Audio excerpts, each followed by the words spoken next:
At its core, Bravely Default 2 is a callback to simpler JRPG times. Turn-based combat, basic attacks, magic, defending. All of those options are present, but there are a lot of nuances that have been added to the basic JRPG formula that make Bravely Default much more interesting and a bit more complicated.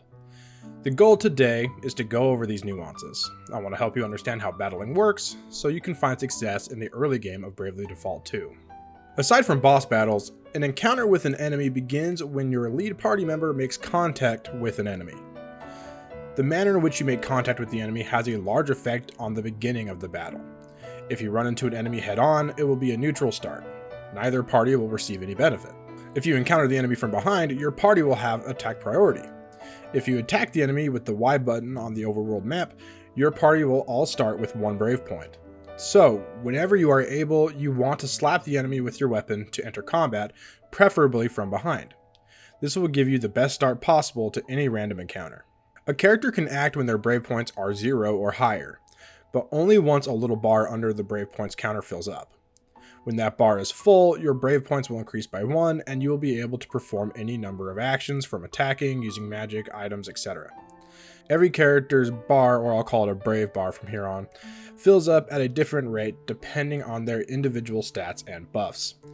Enemies also have a similar thing going for them. We don't get to see their turn order bar and how it increases, but when they are close to attacking, they do have this little symbol by them. Your basic commands are attack, brave, default, and item. You will always have access to these regardless of your job or sub-job. Attack allows you to attack an enemy with your equipped weapon or weapons. Brave allows you to perform extra actions at the cost of brave points. Default raises defense and saves a brave point for your next turn. And item allows you to access your inventory and use consumables. Once you have access to them, characters can change classes or jobs. This will affect their stats, which weapons they are proficient with, and most notable for this video, they will have access to a list of battle commands specific to that job. Your vanguards will have heroics, for instance, which has a slew of damaging and debuffing attacks. Now, you can also set a sub-job for your characters, which will give access to a second set of job-specific commands. I have Gloria here set as a vanguard with her secondary job set to White Mage for healing purposes. These job-specific actions are the lifeblood of your party.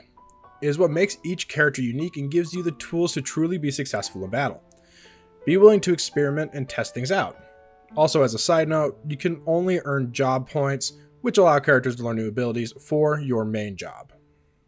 Knowing when you need to brave or default is key to your success. You can use the brave command 4 times per turn. The game will allow you to even go negative with your brave points, but that will essentially keep you from acting for 3 extra turns, as your brave points need to be at 0 for your character to act.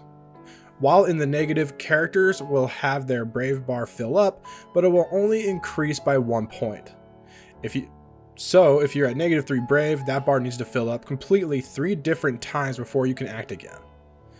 Braving can allow for a lot of clutch plays, but it is important not to overextend yourself or leave yourself open to multiple rounds of enemy attacks. Defaulting is a much more basic concept.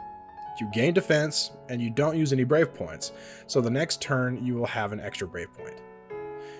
This can be a good option if you know a big attack is coming from the enemy. You'll reduce the damage taken, while also allowing for extra actions to heal or retaliate with your own strong barrage of attacks. Anyways, those are the most fundamental basics of combat in Bravely Default 2. Please share your own tips in the comments for anyone who is new, and of course, if you have any questions, please ask them. I will get to them if I can, and also I'm sure there's plenty of people who will be watching the video who know more about this game than I do at this point, who would be willing to help you out. So please ask your questions. Try to keep spoilers to a minimum, because this game came out literally yesterday, so let's be aware of that.